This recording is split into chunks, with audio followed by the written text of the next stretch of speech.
Hello everyone, এটা corporate গৃহবধূর প্রথম ব্লগ। ওয়েদারটা বেশ ভালো, কি সুন্দর সানি, তাই না? এই যে আমার মানি প্ল্যান্ট, আমি কালকেই জল দিয়েছি, তাই আজকে আর জল দেওয়ার প্রয়োজন মনে করছি না, বাট ভালোই লাগছে না। ঠিক আছে, লাঞ্চের প্রিপারেশন করতে যাই। এই যে কিছু সবজি রয়েছে, এইগুলো দিয়ে এই সব সবজিপাতিগুলো কেটে একটা তরকারি বানিয়ে নেব, আর মধ্যে দইটা রয়েছে সেটাও দিয়ে দেবো। ব্যাস, খুব চটজলদি রান্না বান্না হয়ে যাবে আমার। চাল ধোয়া জল দিলে নাকি গাছের গ্রোথ খুব ভালো হয়, তাই আমি এই চাল ধোয়া জলগুলো ফেলে না দিয়ে আমার যে কটা গাছ আছে আমি তাতে দিতে চলে গেলাম। এই গাছটাকে লোকালে বলে সেবন্তী, খুব সুন্দর ফুল হয়। এটা তো তুলসী গাছ, দেখো কত হয়েছে, তাই না? আর এটা জাসমিন, গরমকালে প্রচুর ফুল দিয়েছে, এখন শীতকাল তো ওর অফ সিজন, তাই আর এখন ফুল দেবে না।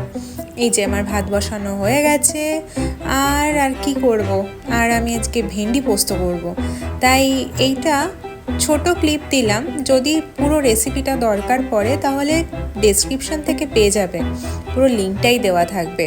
এই রেসিপিটা পুরোটা খুবই ইজিভাবে হয়, খুব তাড়াতাড়ি হয়, খুবই চটজলদি হয়।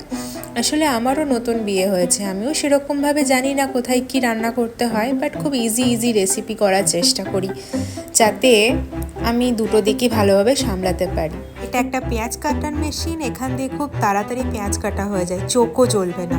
তারপর আর কি, পাতি কিছু মশলা নিয়ে নিলাম, এই যেমন হলুদ গুঁড়ো, লঙ্কা গুঁড়ো, জিরে গুঁড়ো, ধনে গুঁড়ো, সবজি মশলা, আর এই সবুজ মতো যে মশলাটা দেখছো ওটা হচ্ছে কারি পাতা মশলা ছিল।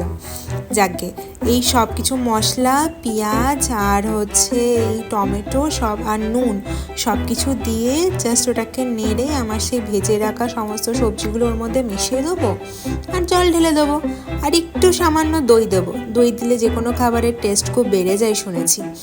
তো ব্যাস, এইভাবেই আমার রান্না হয়ে যাবে, কারণ খুব তাড়াতাড়ি খুব চটজলদি রান্নাটা কমপ্লিট করা নিয়ে আমার কথা, যাতে করে দুপুরে খাওয়াটা বেশ ভালোই হয়। তো এই হয়ে গেল, আর একটুখানি জাস্ট দই দিয়ে দিচ্ছি, দই দিয়ে দিলে বেশ টেস্টটা ভালো হবে, মনে হবে কিছু একটা ভালো কিছু খাচ্ছি। ব্যাস ডান।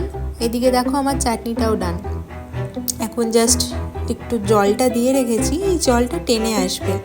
আর চাটনির রেসিপি যদি চাও আর আগের ওই তরকারিটা রেসিপি চেলেও বলো, তাহলে আমি দিয়ে দেবো। আমার ভাতও রেডি হয়ে গেছে, ব্যাস দুপুরের খাবার রেডি। তাহলে এখানেই টাটা, আবার পরে দেখা হবে।